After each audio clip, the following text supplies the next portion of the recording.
Entonces ya son las 6:10. Entonces, no sé si profe Josafat, profe Tiago, si quieran empezar, adelante. Sí, muchas gracias, maestro Cané. Muchas gracias por la introducción tan acertada y tan nutrida, ¿no? Muy interesante también, maestro, que pues podemos aportar, como usted bien dice, ya varias percepciones y no se sesga hacia una percepción solamente. Y podemos como que esclarecer un poquito más de dudas, ¿no? Porque lejos de entender más, creo que vamos a tener un poco más de dudas, y lo cual es muy interesante y creo que es mejor. Pues nada, nosotros queremos presentar un tema y con mucho respeto a ustedes, y le agradecemos de antemano pues, a las personas que hacen esto posible, ¿no? Y pedimos permiso al viento que nos da vida y que y transporta la palabra de nuestros abuelos para poder dar esta ponencia como debe de ser, ¿no? En fin, ya dicho esto, pues vamos a entrar a un tema muy interesante, Los Nueve Señores de la Noche.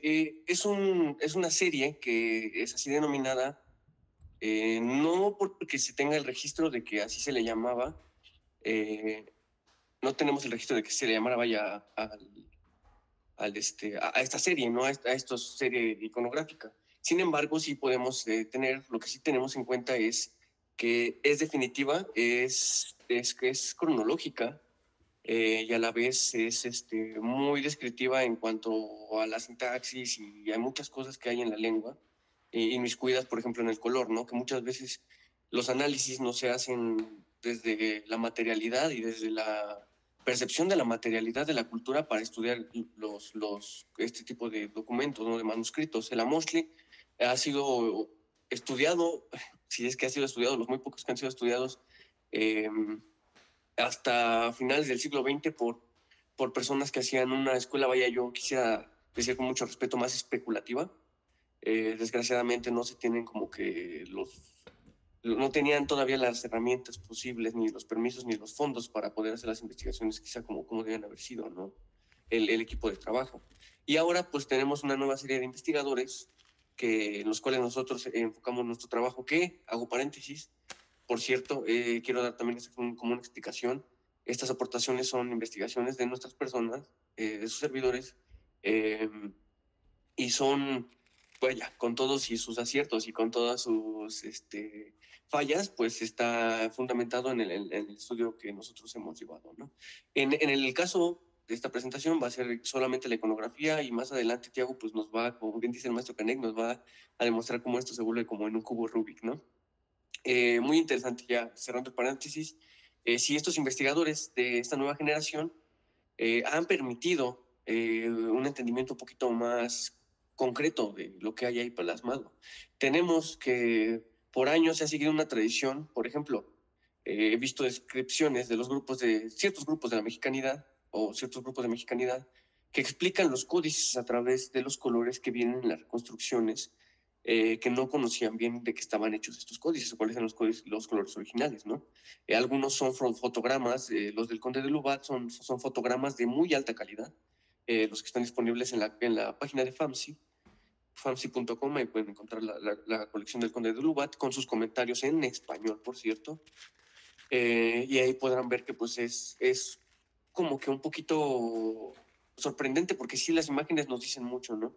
Las imágenes nos explican mucho, y sí podemos ver detalles, pero si lo vemos desde la mirada correcta, porque desgraciadamente se instruye en ciertos grupos, comentaba, a través de esta imagen, que muchas veces es reconstruida y no es fiel al color, y se empiezan a inventar pues cosas que no corresponden, ¿no? O sea, que no corresponden a la cultura, que son meras especulaciones. Digo, cada quien es libre de creer lo que quiera, pero no es válido para decirlo académicamente, para hacer un estudio serio y decir que pues es así, ¿no? O sea, es algo muy aparte, ¿no? Entonces, ya diciendo esto, poniendo esta breve introducción, pues voy a empezar a hacer la introducción, voy a empezar a dar el tema. Los Nueve Señores de la Noche, los vamos a ver en náhuatl, vamos a analizarlos en la lengua franca de aquí de América, de Mesoamérica más bien. Y pues bueno, obviamente sabemos que esto se debe al estudio que se le dio, los más grandes investigadores del siglo XVI, que eran más que nada frailes, pues le dieron este énfasis, ¿no? En fin, hacia la lengua náhuatl. Los 9 señores de la noche son empezando por Xiuhtecuhtli, después va a venir Isli, después va a venir Pilsintecuhtli, después viene Sinteot, después Mictlantecuhtli, después Chalchutlicue, Tlazolteot, Tepeyolot y al último viene Tlaloc. Bueno, empezando desde el principio, eh, vamos a analizar a Xiuhtecuhtli. Me dicen si se llega a apagar mi micrófono, por favor. Xiuhtecuhtli es una deidad que está identificada en el Códice Vaticano B, imagen que vemos a la izquierda, por un ser completamente color rojo, ¿no? Podemos identificar su piel en color rojo, que es de lo más visible, ¿no? De lo más evidente va a ser un matiz entre el amarillo y el rojo, en este caso, y unos turquesas muy intensos, ¿sí? Vamos a tener aquí como que una necesidad de apoyarnos en la lengua. Shiwit, la palabra que se denomina para la turquesa, para la hierba, para los años y para este fuego, ¿no? Entonces, hay una conceptualización de lo que quiere decir este idioma, ¿no? Y este idioma nos muestra, por ejemplo, de lo turquesa que sobresale precioso, sobresalen sus brazaletes, su reguera, sobresale en el centro un pectoral que es un disco de turquesa. Un disco particular porque en algunos atavios de los dioses podemos verles pectorales en forma de disco, pero la mayor parte de esos discos son amarillos solares o son atlat, que se hacen referencias al ojo de Venus, ¿no? En fin, encima de este pectoral podemos ver un xutotl, o lo que podría ser un colibrí, un quetzalhuitzili, ¿no? Recordemos que pues, tiene una conexión el colibrí también ideográfica con Xiuhtecuhtli, aunque no tiene mucho que ver en este caso. Es por numeral, no por señor de la noche. Eso es también una aclaración importante. Este Xutotl, pues es el pájaro turquesa, ¿no? Es una ave muy, muy hermosa del sur de México. Y en la imagen podemos encontrar también que hay un amarillo que por ejemplo, escurre de su, bueno, podría decir yo coloquialmente, escurre, que cuelga de su nuca. Ese color amarillo que ustedes puedan apreciar ahí es muy diferente al amarillo que se muestra, por ejemplo, en la parte cuadrada de este mismo atavio, el que lo ata. Tampoco es el mismo amarillo del cacli, que son sus zapatos, y tampoco es el mismo color amarillo de su cabello o de la casa. Este amarillo es más pálido. En el caso del Vaticano B, hay muchas imágenes de la sección original, y digo la sección original porque hay muchos palimpsestos y ahorita vamos a ver uno, de hecho, en el cual intervienen otras culturas y podemos presenciar otros tonos y podemos presenciar un verde más vivo. Y arriba de este Xiuhtecuhtli, en la parte trasera de su cabeza, podemos ver un zipacli. Para los escritores, para los tlacuilome que hacían este tipo de documentos, este zipacli no era más que un uno, estaba indicando la primera posición de una cuenta, estaba indicando que por ahí iniciaba la cuenta. Es un indicador y no es un elemento añadido como han aludido muchas personas. Este Zipancli tiene la misma característica del verde que presenta Xiuhtecuhtli. Su mandíbula, su labio, es en color amarillo con pequeñas franjas rojas, con 3 pares de franjas rojas, y podemos ver un amarillo más claro en la parte de la cara. Ahora, citando no textualmente a Mikulska, citando a Elodie Dupé y a Saeko Yanagashigawa y a Jamie Ford, puedo decir que estos colores se quedaron así debido a una oxidación y a una mala técnica quizás del aplicado del añil sobre el Zacatlascali. ¿Qué se hacía para hacer el verde? Bueno, pues se ponía una base de Zacatlascali para empezar. No pintaban el verde que preparaban vaya, en la imprimadura, ¿no? En la imprimación del documento de la Moschli. Ellos hacían para el verde, le ponían una base amarilla. Por ello, se alcanza a ver como que el amarillo clarito que era como acuareleado del Zacatlascali, que es una hierba parasitaria que se le pega, creo que a los tules. No recuerdo a cuál planta se le pega, pero es muy interesante esa planta, ¿no? La, el color claro amarillo. ¿Por qué? Porque no solamente se utilizaba ese tipo de amarillo. Hay evidencias de que se tenía otro color amarillo que hace mucha alusión ¿cómo se llama? Al axino, al tecozahuitl. Sí, maestro.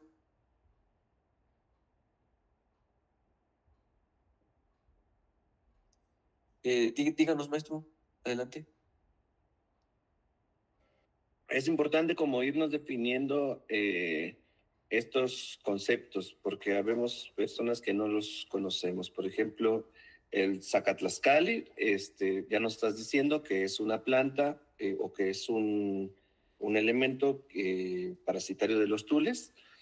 Y de la misma manera, cada que vaya apareciendo un término, vénoslo explicando con calma. Recuerda que estamos aprendiendo todos. Por favorcito, ¿no? Para que lo tengamos como bien clarito todos. Claro, Temasteni, lo voy a extender un poco entonces. Gracias. Bueno, yo intentaba ser un poco breve, pero sí está bien, voy a explicarlo un poquito mejor. Más claro, ¿no? Bueno, el rojo que tiene, por ejemplo, aquí Xiuhtecuhtli va a ser una alusión a la lumbre. A la lumbre, obviamente, ¿por qué? Porque es un color rojo oscuro. El alumbre es un material que sale de la hematita, que es un óxido ferroso encontrado en la tierra, es una tierra roja, con la cual ellos no lo usaban para el amosli en muchas ocasiones, pero sí hacían alusión a él, ¿no? Tenía una relación también con la palabra tlahuic, ¿no? La tierra roja. Por eso el tlatlauqui, el rojo cocido. Se hace mención de esto en el Códice Florentino, de este tono tlatlauqui, y se hace la investigación y se llega a la deducción de que es un rojo cocido, un rojo quemado. Por ello, entidades como Xiuhtecuhtli, como Tonatiuh, que es el sol, llegan a tener esta tonalidad muy roja, muy viva, muy intensa, ¿no? Muy marcada. Porque sí vamos a presentar que los amostli sí presentan varios tonos. No es una paleta homogénea, y eso es pues una idea bastante utópica porque pues los tonos no alcanzan para hacer tanto documento, ¿no? En el caso del Vaticano B, por ejemplo.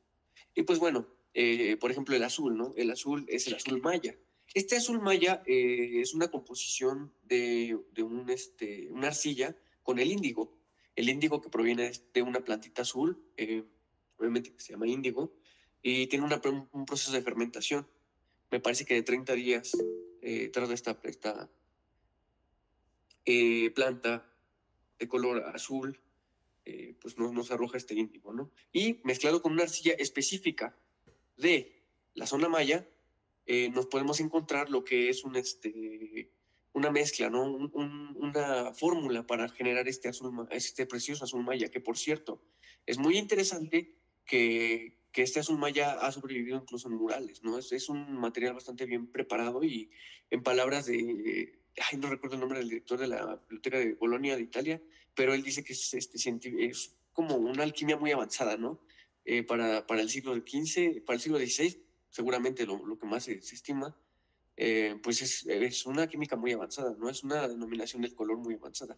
Y estas denominaciones, obviamente, pues lo recordamos, estamos diciendo el tláhuic, que tiene que ver con la tierra roja, que tiene que ver con el almagre y la hematita, que es este color rojo quemado, pues lo tenemos en que tenemos aterrizamos más bien, en que los nahuas tenían una relación directa con el color, era parte de su cosmovisión y era parte de su idioma. Hay muchas escuelas de pensamiento, ¿no? Por ejemplo, está el evolucionismo, el culturalismo, o conocido como relativismo cultural, que hablan un poco más de lingüística, ¿no? Y también está el relativismo lingüístico, que es una hipótesis, ¿no? En realidad hablan, bueno, ¿qué es esto? Que se piensa que vemos los colores porque somos humanos y todos los vemos igual, ¿no? Entonces hay un factor del cerebro que los percibe y que está lejos del idioma y que eso es lo que hace el idioma. Sin embargo, hay otra escuela de pensamiento que dice que el idioma nace de esta percepción de la sensorial de la realidad. Entonces, podemos ver que los nahuas pues, como que mezclaban parte de las dos, ¿no? Había un elemento tanto gráfico y un elemento tanto ideológico y cosmovisión que estaba en su lengua para denominar cosas de la vida común, de la vida cotidiana. Era como que la manera en la que nosotros nos podemos acercar a cómo era más o menos su contacto con la naturaleza, ¿no? En el caso de Xiuhtecuhtli ya dijimos colores rojos, colores amarillos muy vivos y con turquesas que resaltan, ¿no? En este caso, si se dan cuenta, los turquesas están en el centro de la imagen, haciendo un recuadro, lo cual es muy interesante. En esta imagen se alcanza a ver muy borroso y muy borrado, pero también tiene un collar, un coscal, Xiuhtecuhtli de este azul maya. Y pues el verde se hace de este azul maya con la mezcla del Zacatlascali. Hay diferentes técnicas, porque en este caso pues no llegó tanto tiempo, se oxidó el azul, no lo supieron aplicar bien. Bueno, lo cualizaron, pero pues no es duradero, ¿no? no es una técnica duradera. Y pues bueno, en la imagen de enfrente tenemos a Xiuhtecuhtli, pero como Señor de la Noche en el Amoshtli Feyerabari Meyer. En este caso podemos ver que el discurso cambia un poco. Sin embargo, sigue presentando estos tres colores que sobresalen de entre los otros, ¿no? El amarillo, el rojo y el azul. Los primarios, vaya. Pues bueno, en este caso Xiuhtecuhtli va a tener una máscara facial muy parecida a la que tenía, solamente que haciendo alusión al rojo. Este maquillaje que tiene en la boca se les da como elemento significativo de su propiedad, ¿no? De qué está hecho, para qué es. Y es, pues, por ejemplo, el caso de Tlazolteo, que tiene una mancha negra, y pues algunos otros tienen algunos otros tipos de maquillajes de este tipo, ¿no? Quetzalcóatl, por ejemplo. Bueno, aquí hay una pérdida del color de la distancia del verde y el azul, pero si ponemos atención, si prestamos atención, sí hay una diferencia evidente. El azul radica en el pájaro que tiene en la frente, que es un pájaro, es un mismo Xutotl, pero que tiene de tocado, no hay como de arreglito, en lugar de tenerlo en el pectoral, ahora lo tiene en la cabeza. Es un elemento que también va a ser muy distintivo de Xiuhtecuhtli. Arriba en su tocado, no lo mencioné en el anterior, pero tiene como unos atados de plumones que hace alusión a las cañas debido al fuego nuevo, ¿no? Esta alusión que tenía con las cañas para hacer el fuego. Esta herramienta prehispánica con la que se hacía fricción y con un carrizo y se hacía fuego, ¿no? Ahora, en este caso podemos ver que lleva una ofrenda, lleva un incensario, en el cual lleva unos 4 palitos amarillos que corresponden a unas varas de ocote, bueno, varas de aroma. ¿Por qué? Porque pues así se utilizaba para hacer el fuego, ¿no? Y lleva unas hierbas. Aquí podemos ver que el Xiwit está el tlacuilo utilizando el Xiwit para denominar el turquesa del pájaro de Xutotl a Xiuhtecuhtli, y además está la hierba de por medio en la ofrenda que está haciendo, ¿no? Aparte de la espina. Por ahí levantaron la mano. Adelante, Totli. Ah, saludos, ¿qué onda? Hola, Yosafat, muchas gracias. Solamente una pregunta, es que se me cortó un poco, creo que fue por la señal. ¿Decías que una caña en la nariz? No, en el tocado, perdón. Bueno, vienen unos plumones, aquí no vienen no muy evidentes. En el caso del Vaticano, me parece que sí están un poco más evidentes, porque viene como con un recuadro, y esas son las cañas, no es el amarre de cañas que tiene por ahí, y por ahí salen dos, de hecho salen dos conchitas que eran los que adornan las cañas. Ah, ok, vale, muchas gracias, saludos. A ti, gracias, saludos, igual. Bueno, en el caso del Feyerabari Meyer vamos a ver un complemento de la imagen, vamos a ver un pronóstico o una imagen mántica, como se le ha denominado, el cual tiene que ver con como nudo de ayuno, ¿no? Que viene ahí en la parte de hasta abajo. No quiero hacer alusión mántica, no quiero hacer discusiones mánticas, pero sí quiero mostrar cómo ellos usaban los colores en el caso del Feyerabari Meyer de una mejor manera. El verde queda mejor plasmado, no se oxida y se ve que se mezcló antes de aplicarlo, no se hizo una base de amarillo Zacatlescali y después se le puso la añil. En este caso se preparó la mezcla por aparte. Y vemos muy interesante un matiz del cuerpo humano que tiene un naranja. El códice Feyerabari-Meyer se caracteriza mucho porque tiene la presencia de café y naranja. Son colores muy difíciles de lograr, los cuales son pues varias mezclas de por ahí sus pigmentos y algunos pigmentos que llegaban a tener cierto grado de oxidación o llegaban a tener ciertas características químicas que al aplicarlas sobre el estuco, sobre el yeso, eh, pues se hacía esta mezcla, ¿no? Reaccionaba. Por ejemplo, la grana cochinilla es un material que pareciera ser simplemente agarro la cochinilla, la seco y sale en rojo, ¿no? Pues no, es uno de los materiales más inestables de los pigmentos.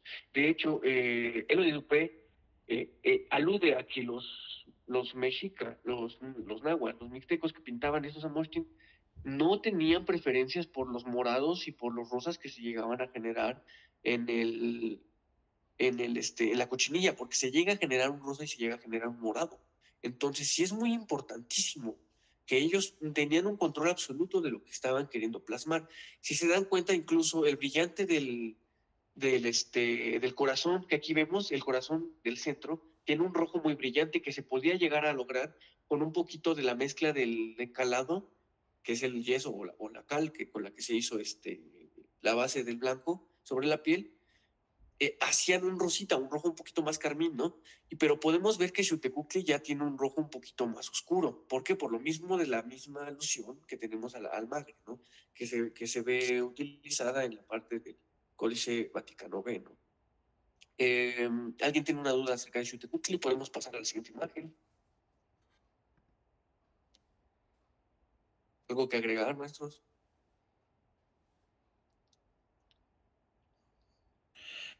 Bueno, sí, te agradezco. Solamente si tienes el dato a la mano, de en qué láminas de nuestros códices están apareciendo estos almanaques en específico. En el caso del Borgia, se los puse en el grupo de WhatsApp, ¿verdad? Que corresponde a la lámina 14. Pero eso solamente es para que los compañeros que tienen acceso a la carpeta de Drive, donde viene Códice Vaticano B y Códice Fejerberg-Meyer, sepan dónde encontrarlos. Okay. Si no lo tienen, sí, no hay problema, lo podemos poner al final. Sí, de hecho sí lo tengo, bueno, lo tengo de memoria, afortunadamente. El Vaticano B es la página 19, y en el caso de Fejerberg-Meyer, esa es la lámina 2. Perfecto, te agradezco. Entonces, así para que nos vayas presentando cada numen con su ubicación, para que los compañeros que deseen ir directamente a las láminas que están en Drive puedan encontrarlo rápidamente. ¿Qué mate, Machani? Y respondiendo a la pregunta de Nancy, sí, es el Códice Vaticano B a la izquierda, lámina 19, la sección inferior izquierda, el recuadro inferior izquierdo, son 4. Y el Fejerberg-Meyer, esa es la lámina 2, ese tiene una división de 3, es la primera de la derecha a la izquierda. Aparece Xiuhtecuhtli. Se van a guiar mucho por la dirección, por cierto, eso lo mencioné, la dirección donde ven los rostros es la dirección de nuestra lectura en estos códices del grupo Borgia. ¿Por qué? Porque en el mixteco va a romperse esta regla un poco, así que sí, eso es exclusivo del grupo Borgia. Muchas gracias, profe. Seguimos adelante entonces. Gracias, maestro, gracias por las anotaciones tan importantes. Y bueno, aquí tenemos a Iztli-Tezcatlipoca, y bueno, Iztli tiene una connotación ahí más diferente. Tiene un impacto visual negro, como en movimiento, con el rojo. Tiene ahí unos juegos de cuadrados que tiene ciertas, te invita como a un movimiento, ¿no? A un espejo.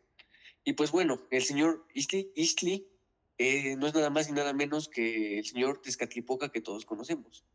¿Cómo vamos a reconocer al señor Tezcatlipoca? Bueno, uno en su cara tiene 3 franjas en color negro, su cara es blanca como sus manos. Él está teñido de negro, y él no tiene un pie. Hay ocasiones en que sí se llega a presentar Tezcatlipoca o Iztli, el mismo Iztli, por ejemplo, en el caso del Fejerberg-Meyer, en la lámina 1 hasta la lámina 2, lo voy a presentar adelante, que tiene su pie completo. En el caso de Fejerberg-Meyer, la lámina 2 que vemos en el lado derecho, vamos a encontrar que está siendo el Tecpat que tiene en la cabeza del Vaticano B el que está devorando su pie, suplantando al espejo de obsidiana. Recordemos que el Tecpat también es un elemento que está hecho de obsidiana. El espejo humeante. Espejo humeante, ¿y cómo podemos leer el espejo humeante a través de estas imágenes si sabemos que su cultura estaba hablando a través de estas imágenes? Pues lo podemos ver en la imagen misma de su pie, que es un espejo redondo, esta bolita redonda que sale de su muñón de hueso, que está ahí en medio. Tiene unas 2 vírgulas, 2 tiras largas que terminan en círculo. Ellas son como la representación del humo, ¿no? La representación del Tezcatlipoca, del espejo humeante. Entonces, otro de los elementos característicos de Tezcatlipoca va a ser este pectoral que les mencionaba, que es, este caso es un disco, pero es un disco diferente, conocido como Atlas, que tiene cierta relación con las estrellas, con la noche, y que eso es un ser nocturno. En el caso de él, casi no le podemos ver verdes. El único verde que a mí se me ocurre que por ahí medio se oxidó es el que tiene en la parte superior de su penacho, en el bulto que está cargando con color de obsidiana. De hecho, si se dan cuenta de este bulto, fíjense, es muy importante la imagen del Vaticano. Él lleva atrás un bulto, esta cosita que tiene como un medio círculo, un medio disco, que termina en unas puntas de pluma negra. por cierto, de garza. Tiene una línea que va hacia la izquierda, que es como si fuera una ala. La parte de arriba es como si fuera una ala blanca, y en la parte de abajo tiene el humo. Tiene 3 vírgulas de humo, una en color gris, 2 en color naranja con una cenefa blanca. Y de este mismo humo pende una cuenta de turquesa con unos arreglos, no sé si de plumas, que seguramente sea de plumas, o de hierbas. Ahí yo creo que sí serían más las plumas, ¿no? Y podemos ver aquí un pronóstico, en el caso del Códice Vaticano B también, una encrucijada, ¿no? Un cruce de energías de las dos polaridades, ¿no? Nos habla de la dualidad. El Inti Tlapali, pues, habla precisamente de una dualidad en el que hay un color azul y un color rojo, un color negro, un color rojo. Hace alusión a 2 puntos, ¿no? Lo diurno y lo nocturno. Entonces, reafirma que la misma dualidad siempre se va a ver inmiscuida, pero con diferentes conceptos. Aquí hay un jaguar de por medio, un jaguar que está haciendo pues no está siendo atravesado, pero sí está saliendo como una sangre, ¿no? De ahí, por la parte superior de su cabeza. Y podemos notar también que muy chiquito ahí, detallado con una paciencia inconmensurable, hay una manita que está sosteniendo esa caña. Pequeño detalle ahí del Códice Vaticano B. Este Códice Vaticano B, por cierto, es el códice más pequeño. Tiene sus proporciones de 12.5 por 14.5 centímetros por cada una hoja. Y si tomamos en cuenta que este es menos de un cuarto de la hoja, y está pintada esa manita, déjenme decirles que esa manita precisamente les cabe en su uña. Por más chiquito que tengan su dedo, les cabe en su uña. Podemos aquí tener una muestra de proeza de la capacidad que tenían los antiguos Tlaculome para desenvolver estas ideas y qué importancia tenían estos íconos. Recordemos que los brazos estaban relacionados con los guerreros, ¿no?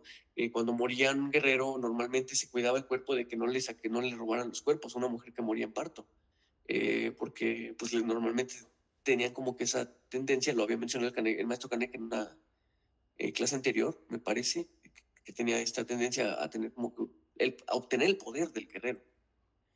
Bueno, en la parte superior podemos ver un glifo que hace relación al tonal Ejecatl.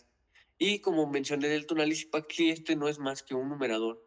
Ellos, a diferencia del códice mixteco, no utilizaban el sistema de punto y barra o el sistema de punto para hacer este tipo de cuentas. Ellos utilizaban el Cempowali para contar, porque para ellos era algo evidente, era algo que, porque es su idioma, no era algo que si te dicen como que el 2, pues algo relacionado con el 2, pues obviamente lo vas a relacionar luego. En fin, en el caso del Feyerabadi Meyer, decía, vamos a tener un Tezcatlipoca en color blanco. ¿Por qué? Porque el discurso cambia. Él no utiliza los tlacuilome del Feyerabadi Meyer, no utilizan este elemento del negro para hacer alusión al oscuro. Ellos utilizan el blanco como alusión de falta y ausencia de color, que algo que no tiene Tona, que no tiene el Tlapal, pues es porque está frío, ¿no? Está muerto, hace alusión al estado de muerte, ¿no? Al estado de ensueñamiento, al estado de sueño. Y precisamente, pues Tezcatlipoca es uno de los seres relacionados con la introspección, ¿no? Más que nada. Podemos ver el mismo elemento en el centro de su pecho, que es un atlas. Podemos ver algunos arreglos con color turquesa, también lleva una ofrenda con hierbas, que a mí en este caso, bueno, no podemos decir que siempre son hierbas y siempre son plumas. A mí se me hace muy parecido el patrón que tienen sus plumas de su cabeza con estas plumas, así que quizás sean unas plumas las que se ofrendan. También recordemos que las plumas están muy relacionadas con él, ¿no? Se le ofrendaban plumas también. Mismo atado de plumas que tiene de garza, muy característico el señor Tezcatlipoca, que no es muy evidente en este caso en el Feyerabadi Meyer, pero sí lo presenta. Podemos ver que él carece un poco de color. De hecho, es la característica de él, ¿no? Es un ser oscuro, es un ser de la noche. Y por ello mismo los colores que lleva son colores que lo atavian, no son colores que le dan sentido. Pues bueno, la parte de abajo podemos ver igual un cruce de caminos, un atado de varas de ocote, podemos ver unas espinas de maguey, que ya tiene medio borrado el verde, ahí sigue el verde, bueno, eso sí se borra un poco. Vemos unas virutas de humo que están saliendo, bueno, unas vírgulas de humo, una cola y una vírgula.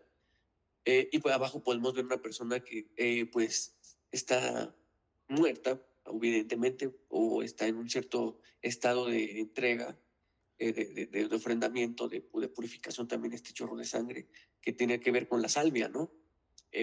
Y pues, de hecho, yo aludo a que no tiene vida porque, a diferencia del humano que vimos en la parte de Xiuhtecuhtli, no es color naranja. Este tiene un color un poquito más verde.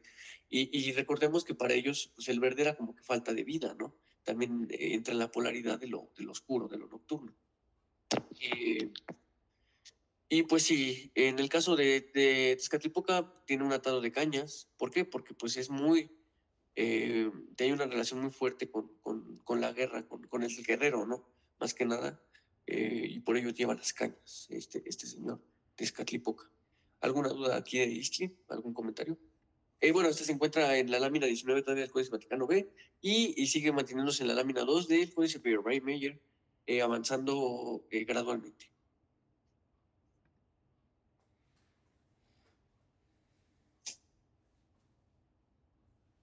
Bueno, a ver, no creo que haya una pregunta, mensajes en la llamada.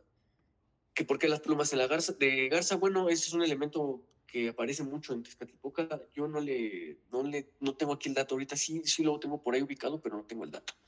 Bien dado. Ahorita que veamos a Tezcatlipoca en otra forma, quizás podamos ver sus plumas de garza. Bueno, el que sigue, ¿no? Era Pilsintecuhtli, que se relaciona con el sol diurno, ¿no? Aquí podemos ver un muy marcado color rojo.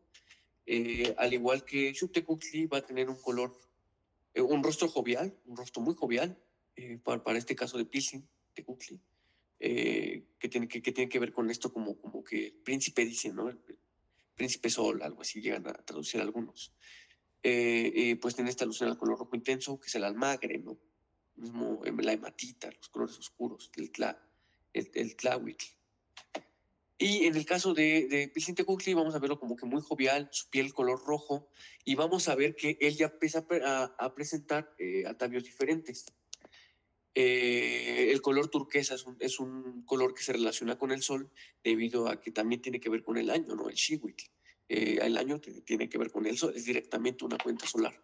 Por ello mismo tiene su doble atavio de turquesa. De hecho, si pueden verlo, de su cosca, de su collar normal, cuelga un disco de turquesa más. ¿Y por qué? Pues, vamos a decir, porque si la turquesa es un color que alude al frío, al agua, al azul, a la noche, está adornando a esto, ¿no? Pues por lo mismo de que el Chihuahua pues tiene otra tendencia, o es un color homónimo que también hace alusión a la hierba, al sol, al fuego, ¿no? Y sabemos que ellos hablaban en difracismo, hablaban en dualidad, o sea, era un movimiento cognitivo diferente. Para ellos la dualidad de simbolismos pues era muy importante en sus concepciones, ¿no? Porque muchas veces como que aparecen cosas donde no deben aparecer, o contrarias más bien, pero más bien está hablando de un discurso difrásico, ¿no? Y pues bueno, en el caso de Pilsintecuhtli, vamos a ver que hay un templo delante de él, en este caso en el Vaticano B, y a diferencia vamos a ver la diferencia de los templos oscuros y los diurnos. En este caso es uno diurno, podemos ver unos botones de brillos en la parte superior de este templo. Estos discos turquesas acompañados como de estos ojitos son brillos que se relacionan al destello que da la luz, ya sea del sol o ya sea el brillo de algunas piedras preciosas, la misma los que pues algunas veces irradia la turquesa, ¿no? Es un templo bien adornado, un templo, vaya, techado, y si se dan cuenta, hay un espacio, se ve que el espacio dentro es un color rojo, que nos mueve al movimiento que hay en esta luz, ¿no? Que es algo que se mueve, es algo que palpita, son palpitaciones de luz. Entonces, a veces lo utilizan, por ejemplo, para el jaguar, para una palpitación oscura, pero en este caso es una palpitación diurna, una palpitación de calor, está irradiando energía. Por ello mismo estos patrones, ellos lo veían así porque es como una irradiación. Y pues nada, está adornado por un diseño de chalchis que son tres cenefas. Una cenefa que tiene un patrón de círculos y dos líneas en color amarillo, o quizás puede ser el verde, porque es obviamente un chalchi. Tiene la cenefa roja que adorna, que termina con estos cuadritos, ¿no? Que son como si fuera un encaje, como si fuera tela, ¿no? Tejida. Y pues bueno, en el caso del Amorsli Feyerabry Meyer, vamos a encontrar un Pilsintecuhtli de color amarillo. Y este Pilsintecuhtli de color amarillo se va a repetir en el Amorsli Borgia, me parece, en las representaciones que normalmente se le dan. En este caso tiene igual unas aceptaciones un poquito más solares, y si se dan cuenta ahí sí podemos decir evidentemente que el quetzal que atavia su cabeza se da a lucir por las plumas que salen y que cuelgan de su tocado, son unas plumas evidentes de quetzal.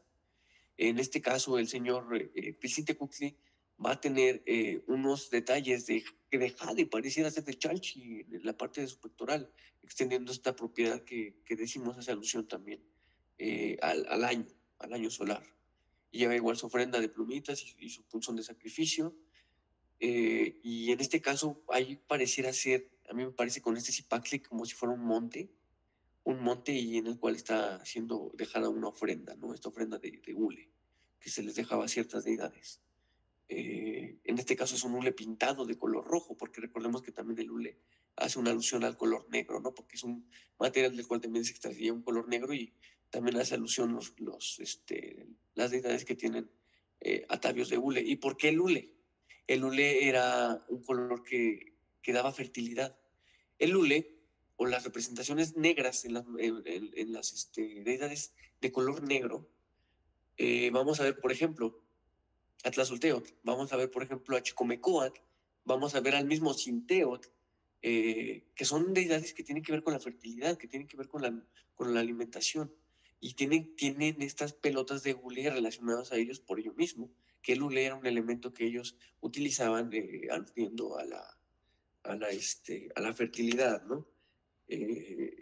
Bueno, aparte también es una referencia al fluido fertilizante, lo llega a tener también Tlaloc. Y pues bueno, no sé, aquí el maestro Canek me puede corregir porque no tengo bien precisa la información, pero para mí el hule, creo que los mayas lo ven como la leche materna, ¿no? La salvia, el semen o látex, ¿no? Me parece que tiene como esa relación la palabra.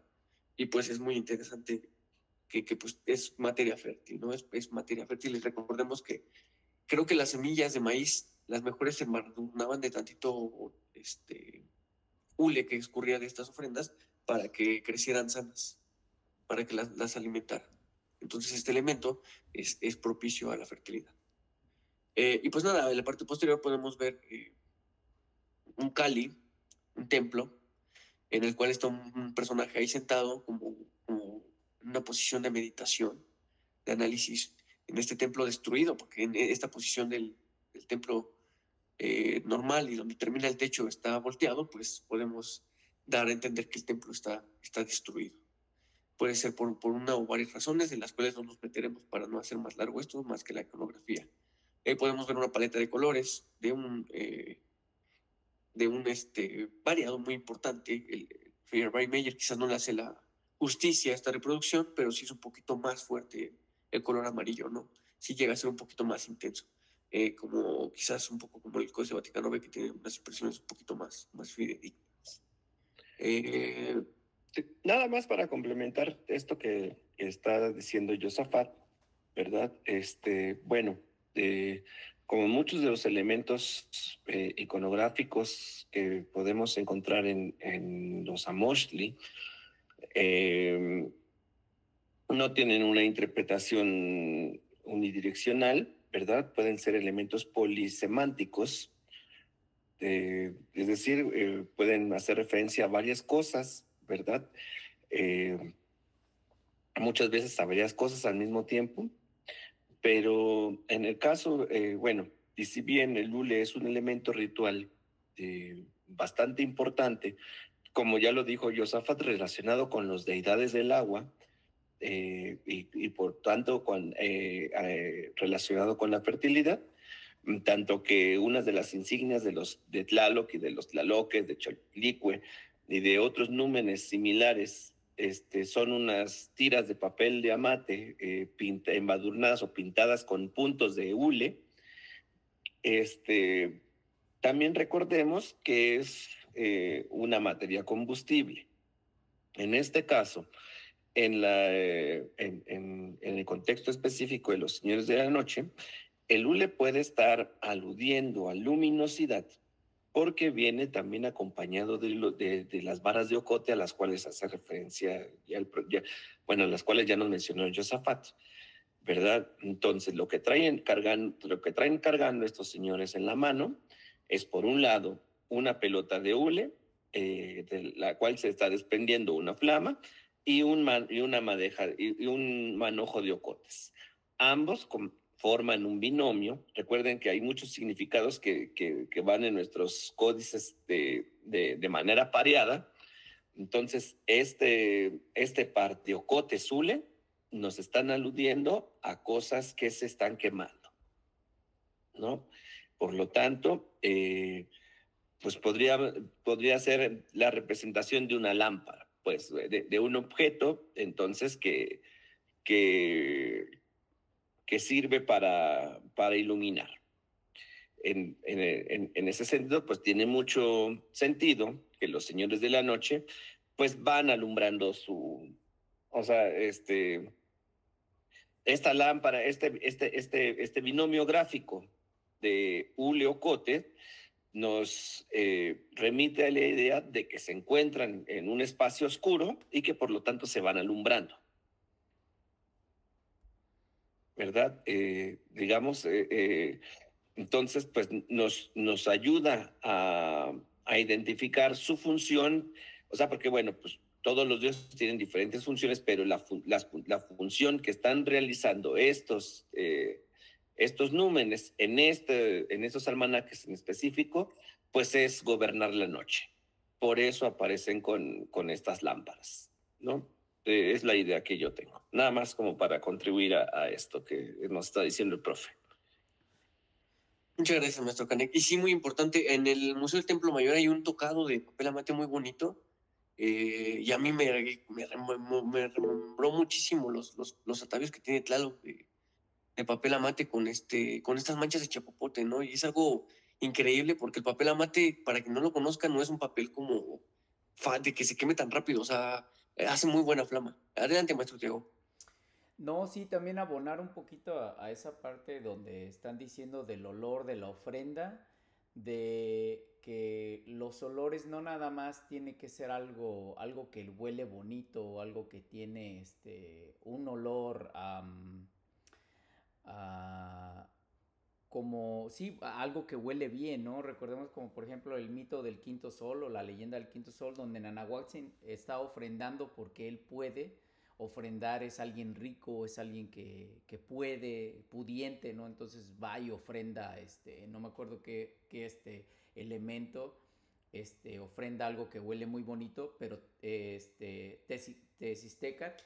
Pero Nanahuatzin, como él no puede ofrendar, él se pincha sus heridas y está saliendo la pus y eso es lo que ofrenda como olor. Entonces estos olores que son agradables a las esencias y estos olores que son fuertes que simplemente se están dando como una ofrenda, ¿no? O sea, hay como este mito de que solamente lo que huele bonito es ofrenda y no, o sea, para las esencias se estaba ofrendando en esa forma de como los 4 elementos, ¿no? Y el ocote también, tanto el ocote como en este caso el hule, que no es un olor bonito cuando se huele, ¿no? Sino es un olor fuerte. Entonces, por eso esta manera como de ofrendar este tipo de olores, no nada más el fuego, ¿no?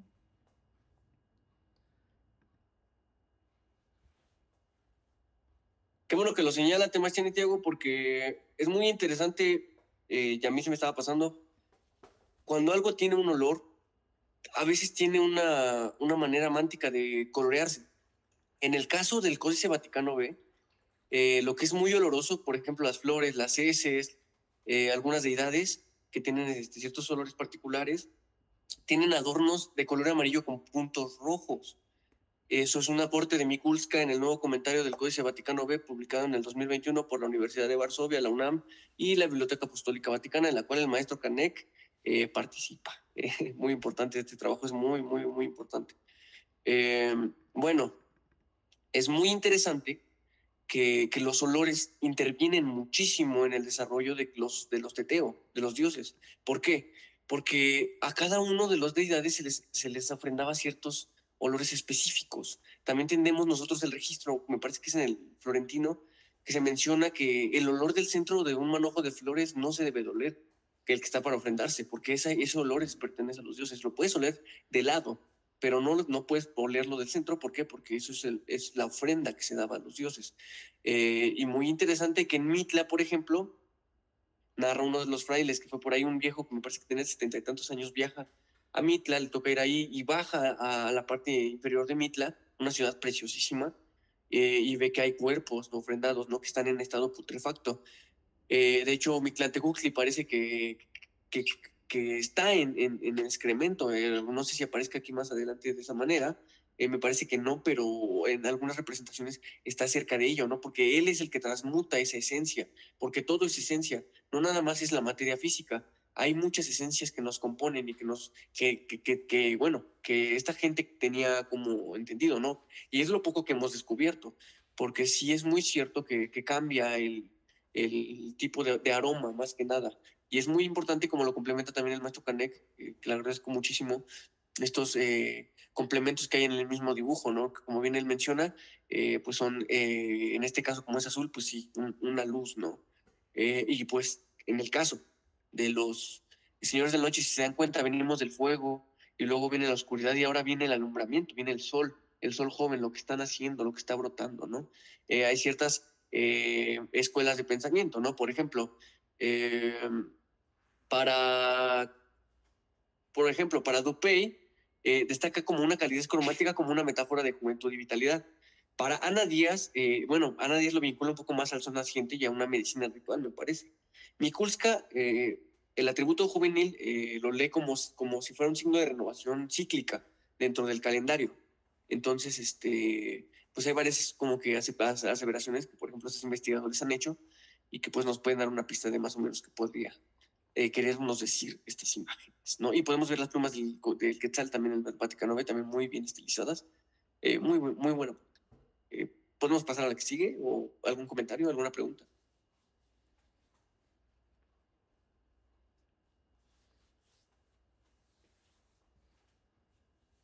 Bueno, seguimos. En este caso, pues tenemos al señor Sinteotl, el maíz. Este caso es muy particular y es una de las limitantes que nos tenía como quedándonos de topes hasta que llegaron las investigaciones modernas, por eso las mencioné al principio. Este segmento pertenece a un palimpsesto. ¿Qué es un palimpsesto?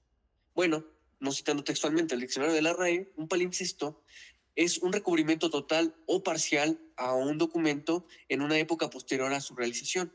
En este caso, una cultura muy ajena a la original de la hechura de los Tlacuilome, del Vaticano B, hizo una intervención en un pequeño cuadrito, en este cuadrito perteneciente a Sinteotl. De hecho, Sinteotl quizás pudo haber tenido algún error gráfico, quizás había una diferencia de ideas, alguna diferencia de cosmogonía, y pues hubo como este palimpsesto que no solamente se da en los Amoxtli. La ciudad de Mitla, que ya cité, tiene una base de murales zapoteca y es intervenida por un palimpsesto de la cultura mixteca. ¿No? Se creía que era mixteca, pero pues, vemos que era una ciudad zapoteca que fue tomada por los mixtecos en este caso, pues podemos algo muy parecido, ¿no? Y de hecho, esta gama cromática que aquí podemos apreciar, no sé si ustedes lo pueden ver o no, pero me recuerda a mí muchísimo al laúd y al Feyerabend Meyer. Son un verde más pastoso, más estable y en una sola laca. Y en este caso lleva un amarillo que a mí, no sé, me recuerda al Axim, ¿no? Habían dos colores, dos maquillajes. El Tecosawit, que lo llevaban de las mujeres que eran desposadas, tiene una relación también con el polvo del maíz. El maíz macho suelta un polen que se usaba como maquillaje, que aparte también ayudaba a la piel. Muy importante el Tecosawit. Y eso era para la alta sociedad y para relacionarlo con las deidades. Aunque ¿cómo se llama? Esto viene de una arcilla. Y podemos decirlo, para lo popular, para los macehuanes comunes, pues existía el axim, que era obtenido de la grasa de un insecto, de una oruguita, muy curiosa. Se ponía a hervir esta oruga y salía un pigmento color amarillo que se ponía como maquillaje, ¿no? También hacen alusiones que algunos pues las prostitutas, por ejemplo, dice Dupé que lo utilizaban, ¿no? Como para denostar esa belleza, ¿no? Esa fertilidad que trae Sinteo, porque también es un alusión a la fertilidad. Y aquí mismo en Sinteot vamos a encontrar, bueno, una de las diferencias muy evidentes en la iconografía que nos alejan del Vaticano B es un gorro que podemos ver ahí cuadrado con unos picos en la parte superior. Este gorro de picos solamente aparece en el Códice Vaticano B para hacer alusión quizás a Tlaloc, sin embargo no para Sinteot, pero nos alude a estos arreglos de papel amate que se hacían y se pintaban como bien mencionó ahorita el maestro Canek. En este caso, el papel amate se pintaba de otros tonos. ¿Por qué? Porque el papel amate es muy propenso a añadir, a que se le pegue todo lo que le toca, ¿no? Si tú tienes tu mano llena de grasa y lo tocas, pues es muy difícil que el color se vaya de ahí, está de por vida ahí.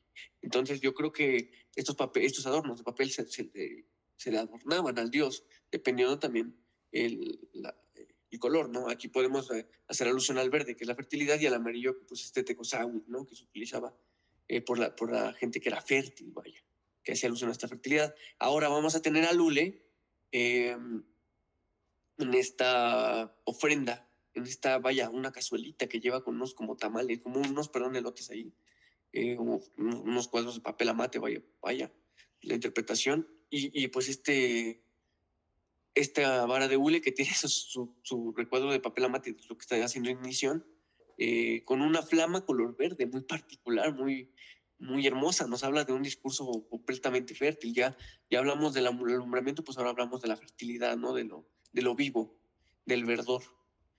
Y pues bueno, Sinteot va a tener un atavio muy particular que lo vamos a distinguir y lo mencioné hace rato. La franja como en forma de Z, de ahí como de 3 líneas, que es doble de hecho la línea, que están pintadas con este mismo hule, ¿no? Que es un maquillaje de hule que se utilizaba y se hacía en los ritos con recalco con las deidades asociadas con la fertilidad. En la parte de adelante vamos a encontrar una ofrendita ahí muy interesante con una atavio naranja y unos como listones azules, turquesa, que pues podrían hacer una alusión al chalchi, ¿no? Unos chalchihuitl, unas cuentas por ahí de chalchihuitl que se le ofrendaban a este dios, ¿no? El agua también relacionada con Sinteot, porque es importante en el proceso de esta planta, ¿no? Hay una relación directa con el agua. Pues bueno, vamos a ver que adelante en la parte superior vamos a ver una lagartija y una olla de Tlaloc. Estas ollas de Tlaloc están muy particularmente en Tehuacán, Puebla. En la parte de Tehuacán nos puede aludir que quizás la población o el Tacuilome era de esta zona, no de una zona muy parecida que tenía estos adornos de Tlaloc, ¿no? No hay otra zona que tenga estas cazuelitas de Tlaloc así como las tienen, bueno, los braseros, ¿no? Y aquí hay varias cosas. Al centro, arriba de la cara de Tlaloc, podemos ver un amarre de papel amate. Como podemos ver otro amarre de papel amate, como los que tiene Cintia en la parte de su nuca. Y podemos ver un disco de turquesas. Y arriba tiene hierba y unos quiotes de maíz. Está aludiendo no a la hierba, no al maíz con mazorca, está aludiendo quizás al maíz tierno que tiene este quiote, ¿no? No sé si ustedes conocen el maíz, pues podrán ver que en su tapa inicial los machos tienen estos quiotecitos por encima, ¿no? Muy particulares. En la parte de adelante, el señor Sinteot va a tener como la nariz como polveada de blanco.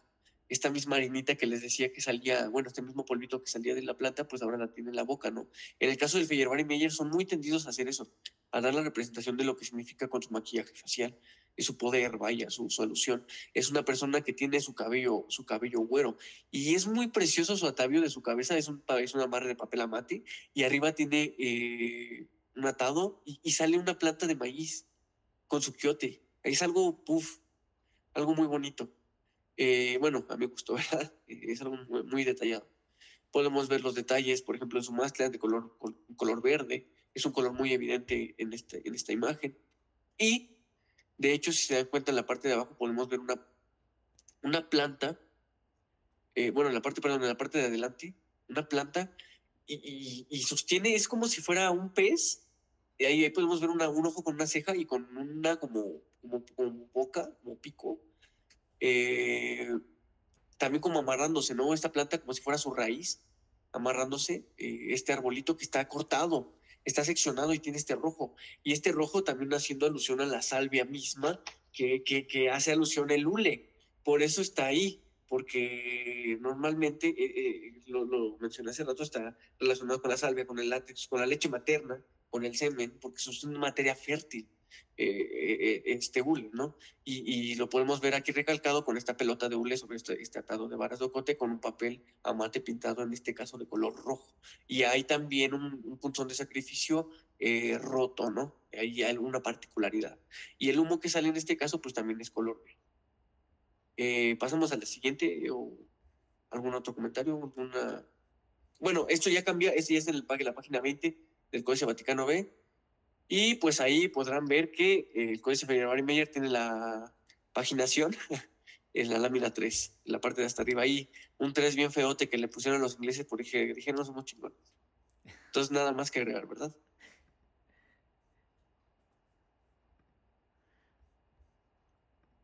Bueno, seguimos. Los honguitos, Temastiani, los honguitos.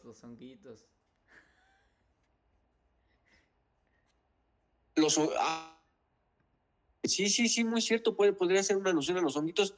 No los reconozco yo en el Feyerabend-Meyer. En el Vaticano no aparecen así, pero también podría ser Temastiani Tiago muy bien pensado por el mismo micelio, ¿no? Tiene esta imagen muy bonita, ¿no? Y hace misma alusión a lo mismo, es la fertilidad que hay con el contacto del agua y la tierra. Y pues de hecho este néctar que sale del maíz, ¿no?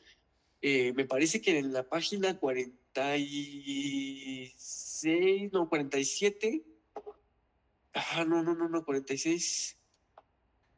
En la página 42 me parece el Vaticano B, no les quiero mentir, es una escena de Tlaloc, tiene una cigarra y tiene un gusanito en la parte de abajo de la mazorca, porque precisamente sale una salvia, ¿no? Que tiene que ver con esta parte subterránea de la Tierra, que también es un ecosistema que entendían muy bien nuestros abuelos.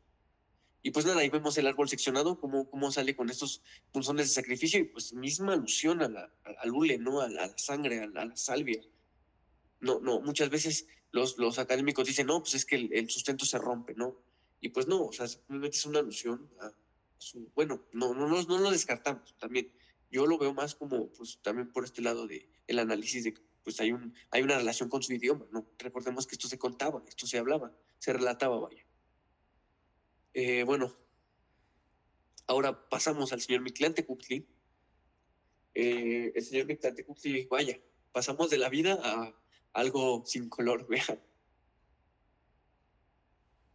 El color blanco como, bueno, Dupé lo relaciona mucho la palidez y los tonos óseos con los signos de la descomposición, ¿no? Los signos incoloros. En el caso del Vaticano B podemos ver un Mictlantecutli con piel y solamente tiene descarnada su cabeza, es un cráneo, ¿no? Su cabeza. Tiene algo muy particular. Tiene atavios de papel, un muñón, un rosetón de papel en la parte posterior en su nuca. Es como un sombrerito que va a tener ciertas deidades relacionadas a Mictlán. En este caso, Mictlantecutli la tiene en colores pintados con rojo. Y es uno de los elementos esenciales para identificarle adornos de papel de color blanco. Obviamente el papel es blanco y tiene estas franjas rojas, ¿no? Mictlantecutli aparece, es muy fácil de identificar y en algunas ocasiones va a llevar en la espalda cargando ciertos elementos que le dan como que más vitalidad a la imagen, ¿no? Le dan un contexto diferente. En este caso lleva una carga de pantli, de madera, aludida a la guerra, aludida al sacrificio y aludida también a la conquista, ¿no? De lugares. En este caso, el señor Mictlantecutli también lleva un atavio, una bola de hule y un atado de ocotes. De hecho, es muy interesante. Pues, bueno, aquí volvemos a hacer alusión a la lámpara, ¿no? La lámpara que mencionó el maestro Canek, el de maestro Canek mencionó que había un alumbramiento porque está en un lugar oscuro para ver, ¿no? Y pues bueno, también podemos ver en la característica de que Mictlantecutli pues porta muchas veces arreglos que son partes de humanos. En este caso, su oreguera es un arreglo de algodón, esa es la textura del algodón del Vaticano B, y en la parte posterior en su cacli, perdón, hasta abajo, podemos ver unos ojos que atavían sus caclis, ¿no? Su máscara en este caso va a ser color blanco y va a tener estas franjas rojas, ¿no? Aludiendo a la sangre. Es un rojo un poquito ya más hecho, un poquito más estable, no es tan almagre como, no quiere la intención del almagre, quiere la intención del nochestli. Estli relacionado a la sangre. El mismo tono nochestli nos va a aludir a lo que quiere significar la sangre. Y pues bueno, podemos ver una serpiente enfrente que no tiene una validez mántica, es el numeral 5, está diciendo que es el numeral 5. Y ojo, yo cuando explico las series de cualquier cosa de deidades, siempre lo recalco mucho y me van no me van a dejar mentir los temartianes de Canek. Mictlantecutli aparece a la mitad de todos los ciclos. A la mitad del Tonalpohualli, a la mitad del Tempohualli, a la mitad de muchos ciclos de los Señores de la Noche, a la mitad de los 13 Señores del Día. ¿Por qué? Porque es el que transita, hace el tránsito, hace un tránsito, hace el cambio, es el que, bueno, estos puntos rojos que tiene aquí, bueno, estos puntos rojos sobre el amarillo, que son como manchas, hay gente como López Austin que lo identifica como carne, ¿no? En estado putrefacto, como que no está completamente muerto, está todavía como que en un estado de descomposición. Sin embargo, hizo un hincapié hace rato en el libro del nuevo comentario del Códice Vaticano B de Mikulska, que lo relaciona mucho con esta parte aromática que el mismo Mictlantecutli devora. Y por eso hice también el apunte de Mitla, porque Mitla es Mictlán, el topónimo es un bulto mortuorio con una calavera, y pues era un adoratorio quizás a Mictlantecutli, ¿no? Y este olor fétido que desprenden los muertos quizás era su alimento, ¿no? Por ello es lo que, bueno, el maestro Tego fue muy puntual en mencionarlo. En fin, abajo podemos ver un tecolote que está relacionado con la oscuridad y con Mictlantecutli, con los seres del Mictlán, un animal guerrero, cazador, que tiene también su oreja, si se dan cuenta, tiene su oreja con su mismo amarre como de algodón, ¿no? Tiene su algodón ahí detalladito. Hay un cruce de caminos, como Contes Catlipoca, lo podemos ver, hay un cruce de caminos que pues hace esta como alusión a los seres del Mictlán, ¿no? Este punto donde cruzan las cosas, ¿no? donde salen. Y bueno, nada, eso como que del Vaticano B. Y en el caso de el Peyerabad Meyer, vamos a ver un Mictlantecutli que tiene un yelmo, podríamos decir yelmo, que no es un yelmo, no tiene la función de un yelmo, así lo identifican de Zipactli, de lagarto, ¿no? ¿Y por qué esta alusión de lagarto? Si se dan cuenta, hace un juego como de bocas, como si estuviera devorando, como si se lo estuviera devorando y él devorara, porque es el que devora, es el que come, es el que transmuta. Y a través de esta tierra, a través del lagarto, que es el simbolismo de la tierra, es por el medio del cual habita él. No debemos identificar a Mictlantecutli como el dios del inframundo, el dios del infierno, ni existe eso aquí en esta cosmovisión, ni mucho menos. Es más bien el regente del espacio ultramundano, de donde va y de donde viene todo. No es inframundo es más bien el Tlalocan, que sí son los espacios residuales y los mantos acuíferos subterráneos, ¿no? que se tienen en la Tierra. Bueno, esta alusión al Zipactli es muy evidente pues por la misma Tierra. Podemos ver aquí que lleva, de hecho, unos mismos cacli con ojos, un mismo ojo que lleva el nervio óptico en su mano y en su otra mano lleva un corazón. Va a estar muy relacionado con los corazones y con las partes humanas, ¿no? Con los ojos, con las manos, con los corazones más que nada. Eso es lo que más le gusta ponerse a Mictlantecutli. Y pues podemos ver en la parte posterior también un tecolote, una encrucijada de este disfracismo, y podemos ver un atado de ocote con esta misma vara de hule, en este caso tiene un color verde, y este detalle de espigas de sacrificio de maguey, y con lo que pareciera ser unos listones con color o papel con color negro. ¿Algún comentario, Temastundis? Bueno, sigue siendo la mina 20, les dije, ¿verdad? Del Vaticano B. No, ya cambió, perdón, es la 21. Y aquí ya es la 21. Sí, aquí tengo mi muestra y sí es la 21. Y en este caso sigue siendo la 3 del Códice Ferrari Mayer. Yo sí quisiera comentar algo aquí alusivo a la muerte. Yo creo que es un concepto muy diferente del que nosotros tenemos. Tú lo comentaste muy acertadamente, de donde todo viene y todo va.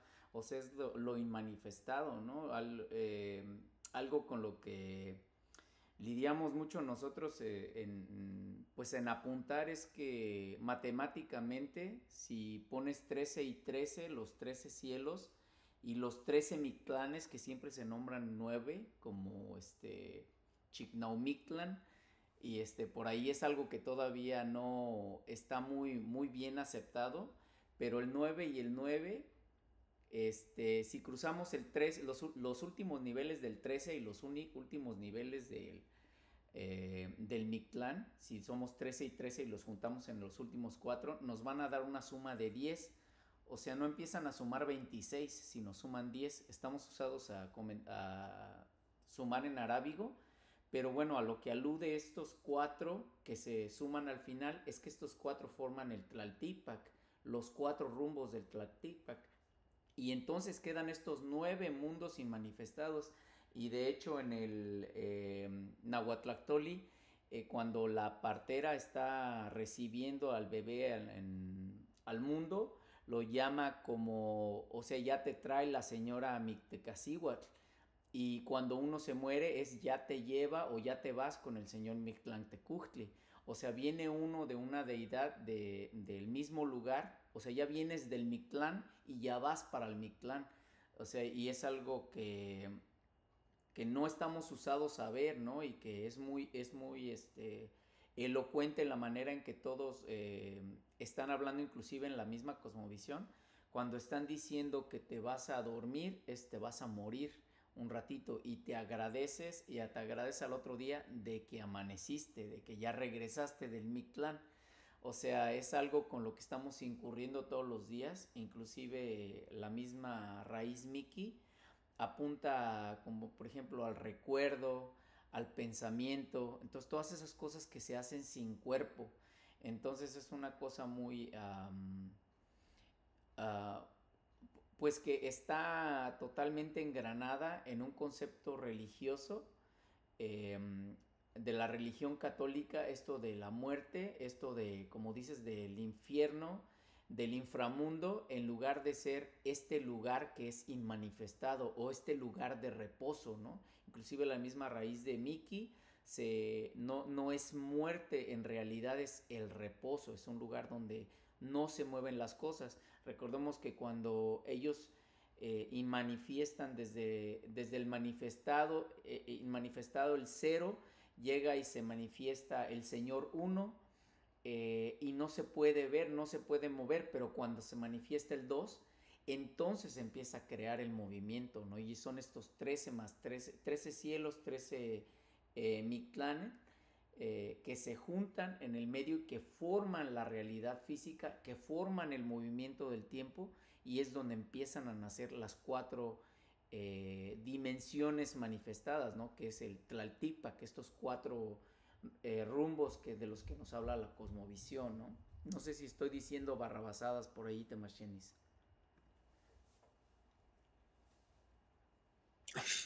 No, yo creo que son aportaciones interesantes, ¿no? Muy importante también lo que mencionas, ¿no? De que la partícula, por ejemplo, para recordar, dijiste, Inamiki, ¿no? Recordar, Temiki, soñar. O sea, wow, o sea, es algo completamente intangible, ¿no? Nos vamos a la materia de lo intangible. Y pues Mictlantecutli es eso, ¿no? Y por ahí Cintia comentaba que era ese mecat que está encima del Tecpat, y es precisamente, bueno, una alusión al ayuno, a un sacrificio de ayuno. Y pues si estamos en una meditación, pues obviamente tenemos que abstenernos. No vamos a meditar jugando algún deporte, ¿no? Haciendo alguna actividad de contacto. Pues no, es imposible. Es importante, ¿no? Ese ayuno, ese abstenerse para poder hacer este ejercicio completamente, ¿no? Quizás en mi interpretación. Bueno, podemos, si quieren, pasar a la que sigue ya para irnos tendidos, porque creo que nos quedan 10 minutos, ¿verdad? Bueno, la señora Chalchuctlicue. La señora Chalchuctlicue es la dualidad de Tlaloc, y si se dan cuenta, la primera mujer que aparece en esta serie. Las mujeres normalmente en el mundo de la Mostly van a aparecer en un color amarillo como su piel. Los hombres son los que cambian normalmente más su piel, su maquillaje. Y esto es porque las mujeres utilizaban este amarillo que mencioné hace rato, ¿cómo déjenme me acuerdo, ¿cómo se llama? El tecozahuitl que utilizaban como maquillaje, ¿no? Las mujeres. Y como este tecozahuitl pues podía llegarse a ser mezclado con un rojo que era, no sé, utilizado por algunas deidades femeninas, vaya. No tiene que aludir siempre a una proporción ígnea, sino que es más bien un detalle de las deidades femeninas, lo cual las hace muy especiales, ¿no? Es muy particular, como que es muy... No es sencillo, de hecho es muy adornado, pero es más uniforme. Aquí en el caso del Vaticano, vamos a ver una Chalchutlicue que lleva por iconografía identificable una nariguera. En este caso hace como una media chacana, como una ollita, vaya, una media luna, pero en este caso es de jade. El jade, pues obviamente no puede hacerse, es muy difícil que sea una nariguera circular de jade. Por ello mismo se hacían estas como más cuadradas, no tienen otra forma diferente. Y pues bueno, la señora Chalchutlicue también, pues bueno, es la de la falda de jade. Bueno, ¿y aquí dónde está el jade, no? ¿Dónde podemos ver los jades? Se ve todo amarillo. Volvemos a lo mismo, el amarillo más claro, el amarillo pálido que pueden observar, por ejemplo, en el cinturón que lleva la falda, podemos decirle ese cinturón de alguna manera, para entenderlo rápidamente, es en color, un amarillo pálido, que es el que seguramente, y ya tenemos el estudio, es un verde que se perdió. Este verde es el jade, el cual adorna esta falda en color rojo, también muy bonito. Recordemos que también no es muy estilizado como en la Mostly Borgia, lo vamos a ver adelante, porque el espacio es muy reducido. A pesar de que sí pueden hacer detalles muy pequeños, es muy interesante que también, pues por detalles de tamaño, pues se tienen que saltar ciertos valores, ¿no? La podemos ver en una escena de agua, la parte inferior y la parte superior, la parte derecha, perdón, del recuadro están abarcados por un cuerpo acuífero. Un cuerpo acuífero que está siendo habitado por una serpiente, en este caso, que lleva un paradeocote con el hule y que hace pues un difracismo con el mismo que lleva en la mano la señora Chalchictlicue, que recordemos y dijimos y estamos diciendo pues es relacionado con las ideas que tienen que ver con la fertilidad y el agua. Y pues aquí se confirma la premisa. Y aquí podemos ver en el video rápidamente un yelmo de serpiente, un tocado de serpiente muy bonito con una oreja de jaguar. La señora Chalchiclicue aquí con un peinado bastante, con un tocado bastante particular. Podemos ver unas plumas que sobresalen verdes con unos atavíos de plumas azules. Algo muy bonito. Y podemos ver también que esos plumones azules que tiene, los tiene en la misma ofrenda que está dando, ¿no? Lleva punzones de maguey y punzones de lesla de hueso, de autosacrificio. Y en este caso, el Feyerabend Meyer es muy... tiene un estilazo para pintar el verde del chalchihuit en la falda, porque de hecho el chalchihuit es como que el centrito, pero también tiene también el diseño de la falda en color verde. Y esto se va a ver reflejado más adelante en otras páginas del Feyerabend Meyer, para los curiosos, en donde Tlaloc y Chalchiclicue aparecen en la serie de 6 parejas divinas, y tienen estos adornos en color verde con patrones hechos del color sin el trazo negro. Muy bonito. Y de hecho aquí el Feyerabend Meyer, que de hecho parece hecho con vectores, es algo muy precioso, es algo muy cuadrado. Vamos a ver que tiene dos corrientes de agua. Una corriente que es más bien como olas en la parte izquierda y una corriente que es más bien quieta, como si fuera el río. Entonces podemos hacer que quizás una referencia al mar y una referencia al río. Muy interesante esto en este Chalchiclicue. Abajo podemos ver una deidad, quizás, una persona podría ser más acertado, porque pues está haciendo un pronóstico, que lleva estas ofrendas que está haciendo en el agua, ¿no? Recordemos que se hacían estas ofrendas dentro del agua para evitar inundaciones, ¿no? Para pedir el agua y para también pedir que no se manchara con tanta agua, ¿no? Como ahorita nos están asolando en la Ciudad de México. Entonces, recuerden, no siempre es Atlaloc, podemos ver aquí que es más al Chechictlico este tipo de ritos, ¿no? Pues bueno, podemos ahí ver unos iconos muy particulares, un corazón siendo flechado y una mano que sostiene una culebra, como si estuviera manejando una energía de Tona, pero que encima lleva un pie, ¿no? Que indica una dirección, que indica un proceso, ¿no? Pues bueno, podemos pasar a la siguiente o algún comentario. Nos vamos. Ahí Cintia había hecho un comentario en el chat. Ocote y Yule como ofrenda coinciden las láminas que se han analizado. ¿Aplica en todos los señores de la noche? No para Tlazolteotl, no para Tepeyolotl, y me parece que Tezcatlipoca lleva otro, no lleva ocotes, lleva otra cosa, me parece. Me parece que es maíz. No, sí, también es ocote. Sí lo lleva, pero en el caso de Citrus, por ejemplo, él lleva maíz. Entonces sí, aquí Tlazolteotl no lo va a llevar en el caso del Vaticano. Bueno, Bueno, en el caso del Borgias, sí, todos los señores de la noche traen este elemento en sus manos. Pero sí, como dices, pues Vaticano B no necesariamente responde a este carácter, ¿verdad? Claro, y buen apunte, Maestrini, porque también tenemos que entender que también son dos escuelas de pensamiento muy diferentes. El Borgia es un lenguaje un poco más cuadrado, y no cuadrado en el sentido de que se cierre y como vemos lo cuadrado nosotros, sino que es más recto, es más ordenado, tiene un orden muy, muy pensado. Es algo que se pensó muy bien, no cualquier persona lo pensó, de hecho. Y aquí el Vaticano B es un poco más abstracto y figurativo, entonces sí llega a tener estas variabilidades por ello mismo también, ¿no?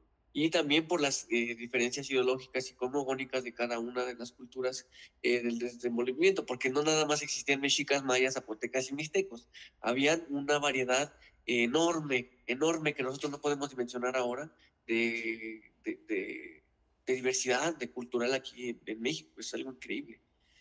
Bueno, pasando ya a señora Tlazolteotl, si nos apoyas por ahí, bueno, tío. Aquí Tlazolteotl va a llevar exclusivamente las varas de ocote. Y en la ofrenda, que es por cierto un caparazón de tortuga, están las varas de ocote, está un atado de cañas que no se pintó de amarillo, están por ahí unos amarres de varas de hierba seca que se le ofrendaba a Tlazolteotl. Y vemos una Tlazolteotl muy particular, con una pintura pareciera ser chichimeca, ¿no? Porque aquí en el Vaticano B, los chichimecas no son de líneas rojas, son de líneas amarillas. Una Tlazolteotl que va a estar particularmente identificada por su serpiente coralillo que la acompaña, que es una energía que brota de su entrepierna y que brota también de su parte respiratoria, ¿no? Porque no es de su boca directamente, es por donde emite y por donde respira.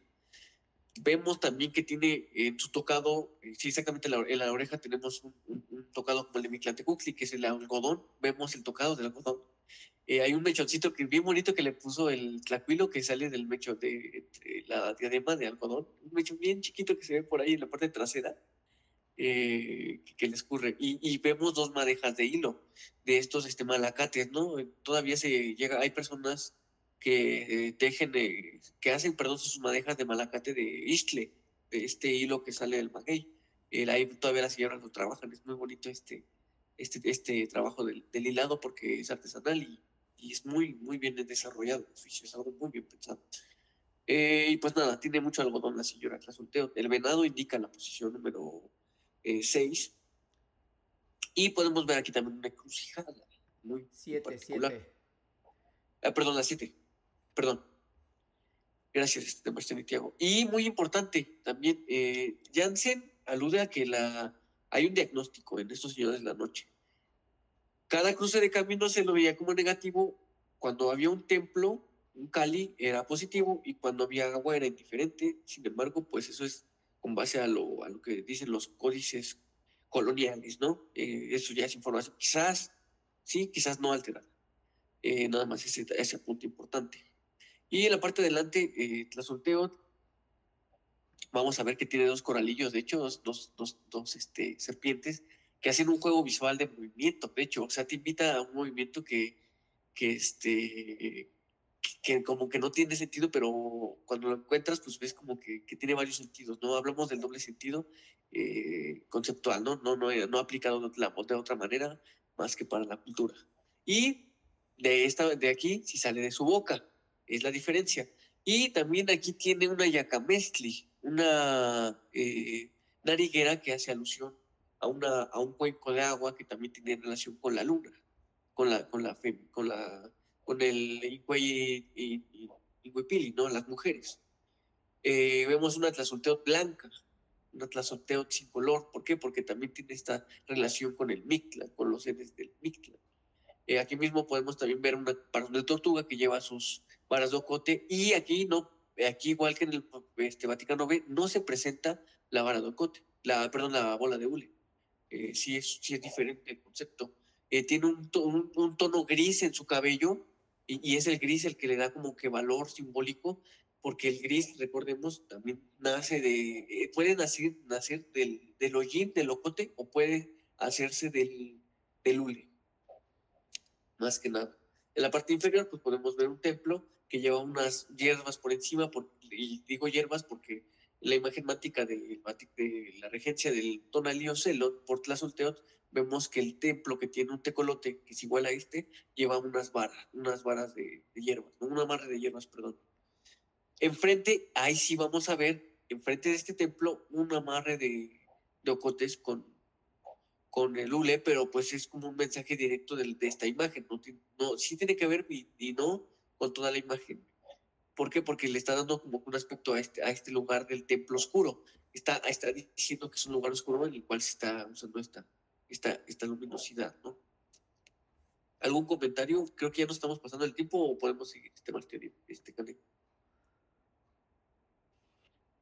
Pues mira, ya son 7:30, pero tenemos un periodo de compensación porque ya ven que damos 10 minutos de tolerancia para entrar. Entonces, démosle, todavía tienes 10 minutos más, a ver si alcanzamos a completar la serie. Yo quiero hacer un comentario antes de que pasemos. Ahorita que hace referencia al cabello, las deidades solares normalmente tienen este color amarillo en el cabello. Ahora sí que traen su cabello güero. Y cuando, por ejemplo, Quetzalcóatl, que luego se pinta el cabello de negro, es que adopta su calidad sacerdotal. Entonces también estas deidades que empiezan a tener el cabello negro, pues empiezan a dar esa calidad de sacerdotes, ¿no? De que también ofrendan eso.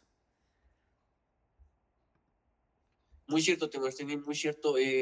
Bueno, en el curso que estamos dando y que no es comercial ni nada, pues ahí como que sí analizamos todo, ¿no? Porque hay oregueras, hay narigueras, los caclis, hay varios elementos como los diurno y los nocturno. Y los diurnos y los nocturnos van a tener elementos muy parecidos, y es lo que nos hace diferenciarlos en sus conceptos mánticos, ¿no? También muy evidente. Buen apunte, maestro. Esta dualidad, ¿no? ¿Sí? Que dices entre lo seco y el día, y lo húmedo y lo frío, ¿no? Que estamos diciendo de las deidades, que todo se está manejando en esta dualidad. Claro, y sí hay un concepto un manejo del idioma pues muy dual, ¿no? Del entendimiento, de la realidad, su manera de sentir esta realidad. Aquí vamos a ver a Tepeyolotl, que, bueno, yo he visto que le hacen mucha alusión a lo de los temblores, que sí, puede que no. Este no es el caso del debate. Tepeyolotl, por el caso de la mitología en la cual Quetzalcóatl lo destrona, de ser el sol, y cae al mar, él sale como un jaguar con llamas en el hocico. Y en este caso, pues como él era un sol, va a tener un color almagre. un color magre, un rojo muy oscuro. Si se dan cuenta, es un rojo muy intenso el que le pusieron al señor Tepeyo. Y se pudo conservar hasta la actualidad este intenso color rojo. Tiene un caracol ahí, un eje Cacoscat, y tiene también un collar un collar solar que solamente tienen las entidades que fueron soles, de las 4 eras pasadas, ¿no? Del Nahui y Oli. Este Tepeyolot tiene varias cosas. En la parte izquierda, ahí sí vamos a ver el honguito, el mencionado honguito. Y de hecho, los investigadores nada más ponen honguito o hongo, pero realmente pues ahí es un hongo que tiene el tronco azul. No quiero hacer alusiones, pero pues para los curiosos, ¿no? Y tiene también su atado de hierbas. Me atrevo a decir atado de hierbas porque en la parte superior tiene como una mandíbula con la mancha roja de sangre. Que es una escena que aparece en el Códice Vaticano B, en las escenas mánticas, en la página 8 me parece, que aparecen estas referencias a la hierba. Lleva también los punzones del sacrificio en la otra mano. Tepeyolot tiene algo muy interesante que el maestro Canek espero que nos pueda complementar acerca de la cosmovisión maya, porque Tepeyolot tiene la boca, no se alcanza a ver aquí ya el negro, pero tiene la boca con la intención de ser el jaguar, porque en el Borgia aparece, ahí sí aparece bien detallado, que su boca es como si fuera la piel del jaguar. Y podemos ver de hecho que sus ojos no tienen las cejas normales, tienen las cejas como de un reptil. Es algo muy interesante porque esta ceja es exclusiva de los reptiles en el Códice Vaticano, ¿ve? Y en la oreja tiene un hongo. Si se dan cuenta, tiene también un hongo pintado. Hay más discreto y tiene la forma de champiñón y es como que lo que cuelga, ¿no? Parece ser que es lo que cuelga, pero pues es un honguito.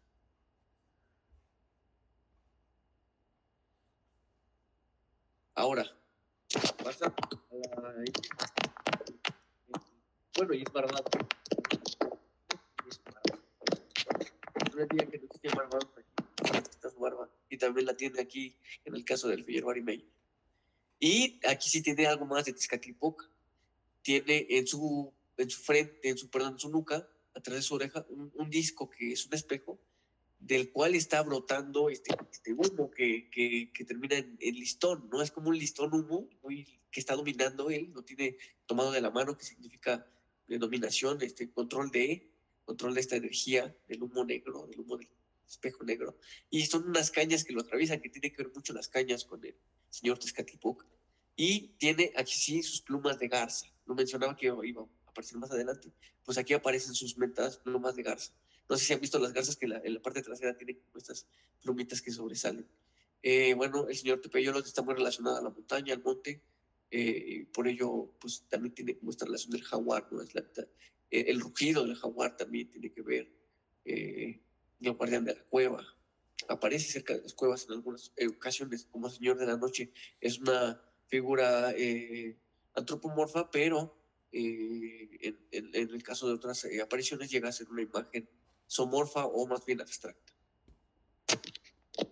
Y pues nada, en la parte de abajo podemos ver un Cali que está siendo quemado. Hay una olla ahí de pulque por los piquitos que tiene y hay una caña encima, precisamente. Hay una caña encima que quizás haga alusión a esto de Tezcatlipoca, ¿no? Y vemos pues, el humo precioso, porque el humo es florido. El humo tiene flor y hay un elemento que no sé si haga alusión al canto, ¿no? Como aludiendo al hecho chilincuica, ¿no? Francisco, que tiene que ver con el conocimiento y el arte, porque también pues, tiene que ver con el señor Tezcatlipoca, ¿no? Ya pasando a la última nada más para complementar lo que decía Josafat, ¿verdad? Respecto a la identidad de Tepeyolotli o de Tepeyolot. Efectivamente, Tepeyolotli es una deidad del monte, en tanto se entiende el monte como un espacio no social, no tanto a que sea un dios telúrico. O sea, no porque se llame corazón en la montaña quiere decir que su sitio sea debajo de la tierra necesariamente. O sea, en ese sentido, él no es el causante de los movimientos telúricos, como sí lo sería Tlaltecutli, por ejemplo, ¿verdad? A quien se le atribuye pues justo el término del quinto sol, que se supone que se va a dar por terremotos. Tepeyoloctli más bien sería, digamos, el dueño, el guardián o el del monte, en tanto se entiende el monte como un espacio salvaje, ¿verdad? O sea, como un espacio no habitado por los seres humanos. De hecho, bueno, pues en muchos pueblos contemporáneos todavía hablar del monte es equivalente a hablar a lo que está afuera de la comunidad. En ese sentido, por ejemplo, entre los mayas de Yucatán, pues el monte es, allá no hay cerros, pues, ¿no? Salvo la Sierra Puc. Allá no hay cerros, pero hablan del monte, en el sentido de que el monte, pues, es pues la selva, ¿no? O sea, es el espacio no habitado. Entonces, Tepeyoloctli es custodio, es guardián de todo lo que se encuentra en ese espacio. Las plantas, los animales, el relieve, ¿verdad? O sea, en ese sentido, los cerros, las cuevas, las cañadas, los barrancos, los ojos de agua. Y eso es como su campo de acción. Y justo, bueno, pues en la iconografía maya del periodo clásico, este parche de piel de jaguar que lleva alrededor de la boca lo hace equivalente a otro numen que se le conoce como Yashbahlam, o bueno, así ha sido traducido su nombre a partir de los glifos nominales que le acompañan, ¿verdad? Que siempre van a aparecer como un par de gemelos a los cuales se les haya denominado como gemelos de la banda en la cabeza, que se le conocen como Hunahau y como Yashbahlam, ¿verdad? Los cuales van a tener su equivalente en el Popol Vuh de los quiché como Hunahpu e Xbalanque. Solamente mencionar eso, ¿no? De que, o sea, ese parche de piel de jaguar aparece asociado a este dios que se llama Yashbahlam.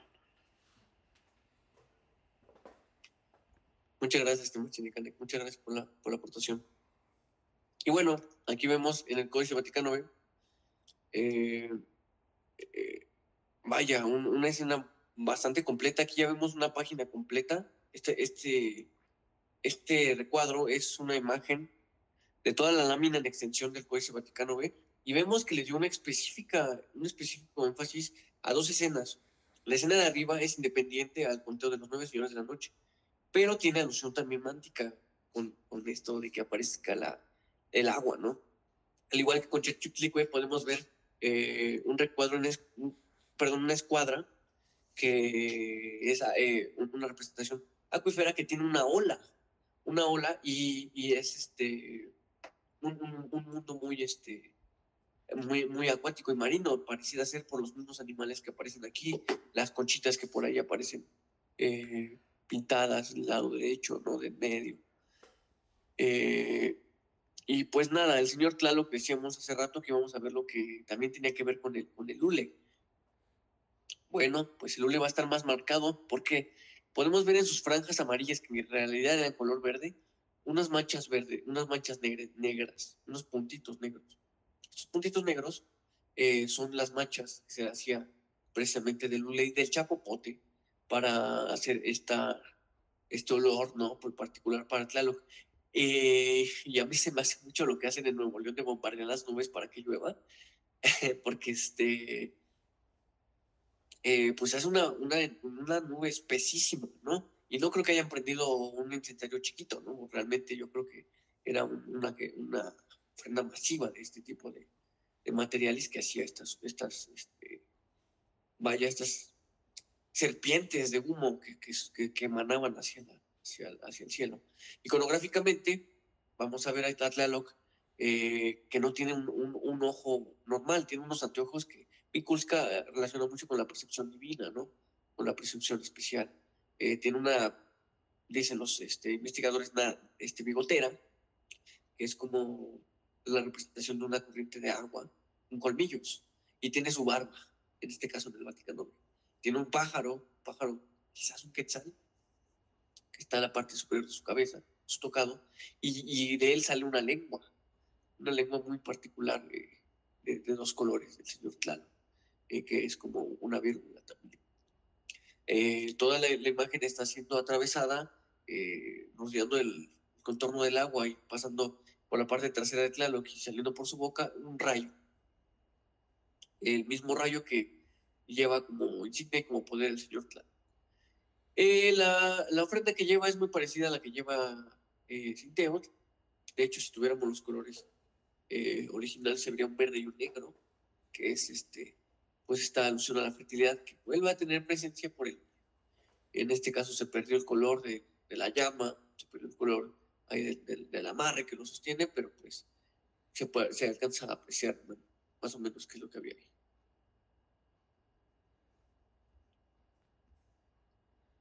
ahí. Podemos ver ahora en la parte derecha, sí, muy interesante también lo de la mariposa. Hay quien lo detecta como ave también, ¿verdad? Hay quien lo detecta como mariposa. Ahí hay una... no he llegado yo a un consenso, no he visto un consenso, pero sí habría que platicarlo entre varios, ¿no? para llegar a ello. Y pues nada, en el caso del Feyerabadi Meyer, vamos a ver un Tlaloc muy bonito. A Tlaloc lo reconocemos casi todos los mexicanos, la gente que le gusta todo esto, porque pues es muy top, ¿no? Es algo que nos es muy familiar. El señor Tlaloc, en este caso, su rayo lo lleva de este Zipactli en el cual está montado, que podría ser una alusión a la tierra misma, ¿no? Vemos un Tlaloc con rayas, con franjas, con la tujera, con la bigotera. Vemos un Tlaloc con papel amate, con muchos adornos de papel amate que van pintados. En este caso, no le alcanzo a ver, no se percibe y creo que no tiene ninguna mancha de chapopote. Sin embargo, pues estos papeles amate pintados quizás ya sea una suficiente relación para encaminarlo a ese simbolismo, ¿no? Ahora, la parte inferior nos atañe un poquito más, ¿no? Ahí les voy a mostrar un ingenio del tlacuilo. Ahí hay dos conchitas y hay una vírgula roja que es como una lengua y ahí está una perlita, una conchita circular que hace como una cara. ¿Para qué? Para hacer como darle vida, animar este pedazo de agua, vertiente de agua, ¿no? Que es muy, muy relacionado con Tlaloc y cómo esta agua arrastra esta ofrenda de ocote con el hule, ¿no? Y muy, muy marcado. Y arriba un maíz encima del corazón con una ofrenda de pulque, por cierto, estos piquitos son las ollas del pulque, con un punzón de sacrificio de hueso y un cuchillo de obsidiana de sacrificio. Estos son los señores de la noche para el Vaticano B, para el Feyerabadi Meyer. Podemos pasarla, bueno, ¿quieren comentar algo? Pasamos rápido las imágenes que faltan, no las quiero comentar, no me las voy a enseñar porque yo sí quise darle énfasis a lo que casi no se conoce, porque el Códice Borgia sale una investigación, una tesis al año de él, así que sí me interesaba más el Vaticano B y el Feyerabadi porque son un poquito menos vistos. Entonces, bueno, en este caso en el Cospi, vamos bueno, el Códice Borgia me parece que está en la lámina. Ahorita les digo, permítanme tantito. Mientras tanto, les voy a decir aquí en el Códice Cospi, vamos a ver particularidades. Los señores de la noche a veces aparecen en unas formas bastante sintéticas. La primera que está señalada de izquierda a derecha es una bola blanca con una luna, una media ollita, es la señora Tlazolteotl. Es una bola de algodón y es una nariguera en forma de media luna. Entonces, con los pocos elementos que se muestran aquí, podemos hacer una alusión por los elementos que tienen los señores de la noche. En el caso del segundo, tenemos a Cinteotl, que es esta patita que se hacía, bueno, se moldeaba en Cocotlaxcali, menciona Mikulska, que era una ofrenda que se dejaba al dios maíz en forma de manos, no en forma de pies, hechos de masa. De ahí vienen los cocoles. Y pues tiene estos maicitos, ¿no? El quiote y este amarre de papel. Y ya rápidamente, si gustan, ustedes pueden hacer alusiones. Aquí hay una montaña y un corazón de Peyolot, pues ahí está súper clarísimo, ¿no? Esta sangre que sale de él. Y la que no sale, lo que no es clarísimo es este elemento que es como una sonaja, ¿no? Que tiene un humo. Y este humo, precisamente este humo negro, es el que mencionamos que hace el chapopote y el hule en las ofrendas de papel amate que se les dieron a Tlaloc, ¿no? Precisamente esto es lo que nos alude a Tlaloc. También hace una relación a la montaña, porque en la parte superior de las montañas era donde se hacía esto. ¿Algo más que agregar a este tema, Chiticane? Sí, los dos primeros ejemplos que estás dando del Cospi sería lo que conocemos como una sinécdote. Es decir, que se representa una parte que nos remite a la idea del todo. ¿No? O sea, digamos, por ejemplo, como figura literaria, una sinécdote es como decir, tengo 10 bocas que alimentar, ¿no? O sea, entendiéndose que boca debe entenderse por individuo, ¿no? O yo poseo 10,000 cabezas, entendiéndose que posee 10,000 piezas de ganado, ¿no? Donde cabeza es una figura retórica que remite a la totalidad del individuo, solamente haciendo explícita una parte.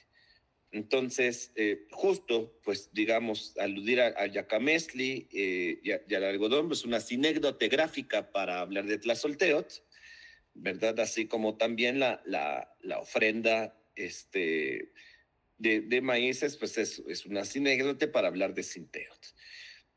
En el caso de Tepeyoloctli, pues sí tendríamos la representación glífica de su nombre, ¿no? Un corazón y una montaña. Digamos, sería como una representación logográfica de ello. Y sí, es muy interesante la anotación que hiciste con respecto a Tlaloc, porque también no lo había logrado entender hasta ahorita que lo estás proponiendo de esa manera. Te agradezco. Entonces. También gracias a usted, Martín, sí, lo vemos así más retroalimentado. Y pues bueno, yo creo que hasta aquí le dejamos, hasta aquí le paramos. Esto ha sido todo en parte. Yo creo que si Martín no tiene nada más que agregar, nos estaremos viendo en la siguiente semana para ver la segunda parte de qué tiene que ver esto con las matemáticas y con las cuentas astronómicas. Muy bien, pues te agradezco muchísimo, profe Josafat, tu valiosa aportación a este taller. Ha sido bastante interesante justo por el nivel de detalle que nos has llevado con respecto a las imágenes del Vaticano B y del Fejerberg y Meyer.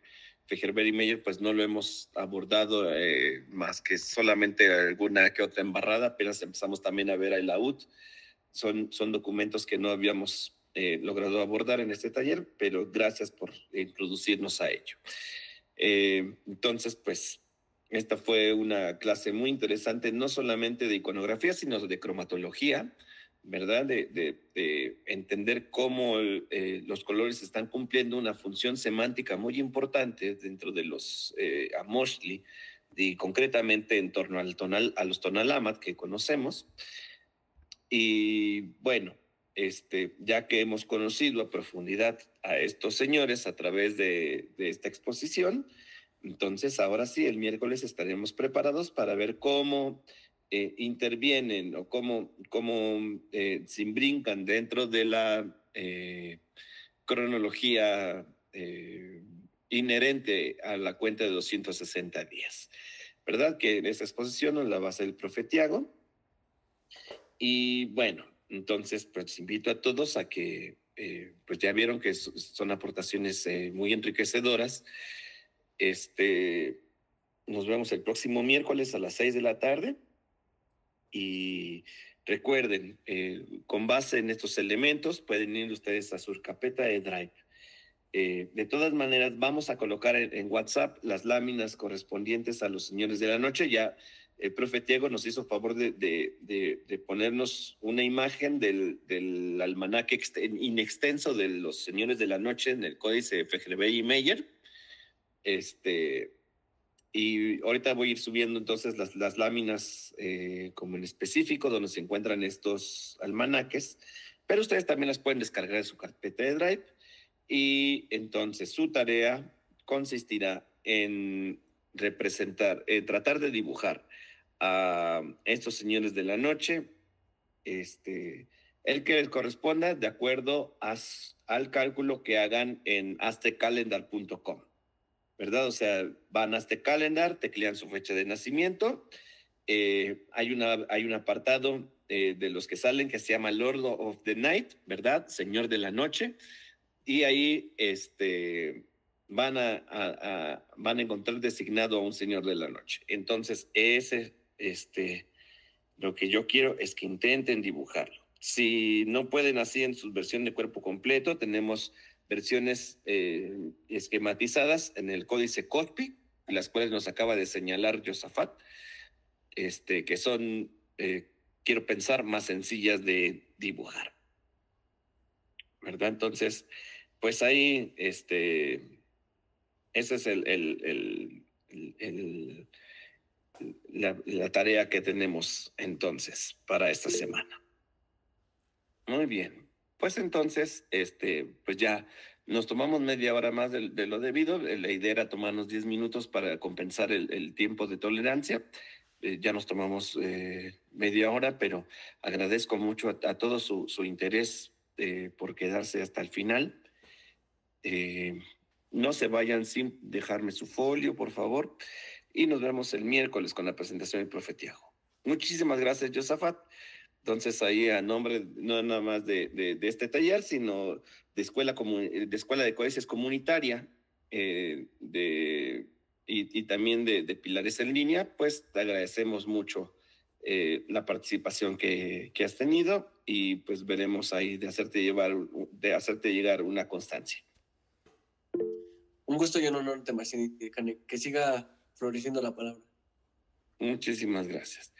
Sale, pues entonces feliz noche a todos. Nos vemos el próximo miércoles. Y un reconocimiento por parte de los que escuchamos hoy. Muchas gracias. Muchas gracias, maestros. Buenas noches a todos y a todas. Gracias, linda noche. Gracias. Tlazocamati. Shivalach Maiktios. Más cubano. Entonces, yo acá pico enojé. Entonces, que tengan buenas noches todos.